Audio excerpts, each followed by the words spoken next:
माझ्या कवितेचं नाव आहे पांढरं सोनं. पण ही कविता मी बोली भाषेत लिहिण्याचा प्रयत्न केला आहे आणि ह्या कवितेची आयडिया मला माझी फ्रेंड जयाकडून आलेली आहे. तर ही पण शेतकऱ्याच्या वास्तव्यावरती आधारित आहे. मोस्टली प्रत्येक फॅमिलीला रिलेट होईल अशी ही कविता आहे. तर यंदा तरी पांढरं सोनं होईल असं मला लय वाटलं होतं. यंदा तरी पांढरं सोनं होईल असं मला लय वाटलं होतं. आणि पावसाच्या आशेवर देवा म्या कपाशीचं बियाणं पेरलं होतं. आणि पावसाच्या आशेवर देवा म्या कपाशीचं बियाणं पेरलं होतं. यंदा पावसाले असं एकाकी काय खटकलं. यंदा पावसाले असं एकाकी काय खटकलं. आणि काळ्या आईला गाभाटून देवा सारं बियाणं बुरसाटलं. आणि सारं बियाणं बुरसाटलं.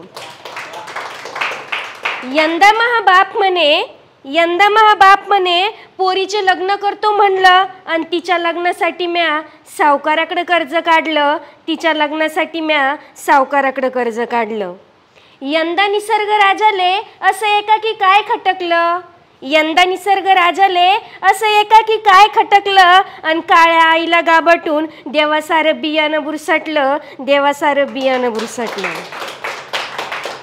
यंदा बियाणं चांगलं कुठे उगवलं. यंदा बियाणं चांगलं कुठे उगवलं. थोडंफार उगवलं त्याले बी बोंडाळीनं खाल्लं. थोडंफार उगवलं त्याले बी बोंडाळीनं खाल्लं.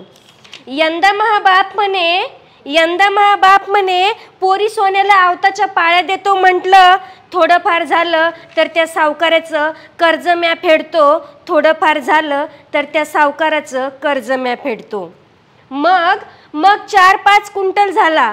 मग 4-5 क्विंटल झाला त्याला भाव नाही म्हटलं. थोडाफार वाढला की देऊन टाकू असं माझ्या बानं मला 4 दार म्हणलं. असं माझ्या बानं मला 4 दार म्हणलं.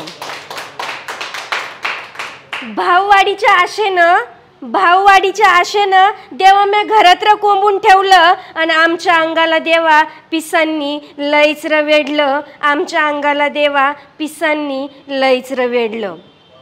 यंदा पांढऱ्या सोन्यानं देवा लईर दुखावलं. आणि जमिनीले गहाण ठेवून पोरीला मात्र म्या सुकावलं. आणि जमिनीले गहाण ठेवून पोरीला मात्र म्या सुकावलं.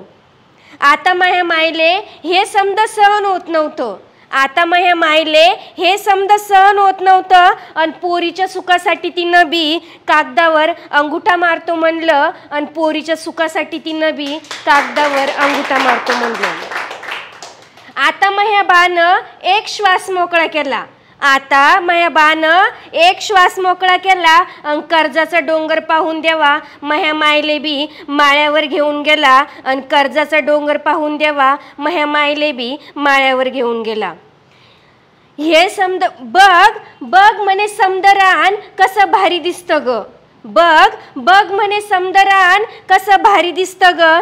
सावकार पोर आणि आपली ही काळी आई कशी सुखात ग नांदती. आता आपण घ्यायची म्हणतो यांची संमती. आता आपण घ्यायची म्हणतो यांची संमती.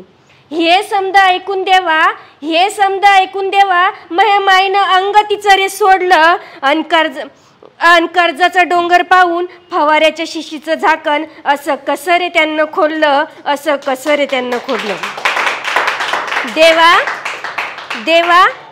देवा आता पुनवेची रात येईल असं मला लय वाटलं होतं. देवा आता पुनवेची रात येईल असं मला लय वाटलं होतं. पण काय र अमावस्येनं बोट अजून तसंच तर धरलं होतं. पण काय र अमावस्येनं बोट अजून तसंच तर धरलं होतं. देवा कर्जाच्या अग्नीनं महाबाल लई होरपळला. देवा कर्जाच्या अग्नीनं महाबाल लई होरपळला. राहिला होता जरासा तो ह्या व्यवस्थेने जाळला. राहिला होता जरासा तो ह्या व्यवस्थेने जाळला. देवा यंदा तरी पांढरं सोनं होईल असं मला लय वाटलं होतं. देवा यंदा तरी पांढरं सोनं होईल असं मला लय वाटलं होतं. आणि पावसाच्या भरवशावर म्या कपाशीचं बियाणं पेरलं होतं. आणि पावसाच्या भरवशावर म्या कपाशीचं बियाणं पेरलं होतं. Thank you so much.